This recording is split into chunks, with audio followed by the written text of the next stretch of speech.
আসসালামু আলাইকুম। আজকে আপনাদের সামনে আলোচনা করব আব্দুল্লাহ নামের অর্থ নিয়ে। প্রথমত আলোচনা করব আব্দুল্লাহ নামটি ইসলামিক নাকি অন ইসলামিক। হ্যাঁ, আব্দুল্লাহ নামটি হলো ইসলামিক নাম। আর আব্দুল্লাহ নামের অর্থ হচ্ছে আল্লাহর বান্দা। আমি আব্দুল্লাহ নামটা বিশ্লেষণ করে বলছি। আব্দুন মানে বান্দা, আর আল্লাহ তো আল্লাহর নাম আল্লাহ। আব্দুন মানে বান্দা, আর আল্লাহর নাম তো আল্লাহ, তখন আল্লাহর বান্দা। আব্দুল্লাহ নামের অর্থ হচ্ছে আল্লাহর বান্দা। এটি একটি সুন্দর নাম।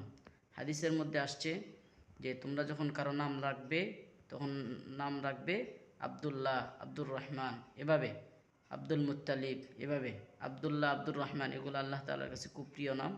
আবদুল্লাহ খুব সুন্দর একটি নাম। আপনার ছেলেদের জন্য আবদুল্লাহ নাম রাখতে পারেন, এতে কোনো সমস্যা নেই।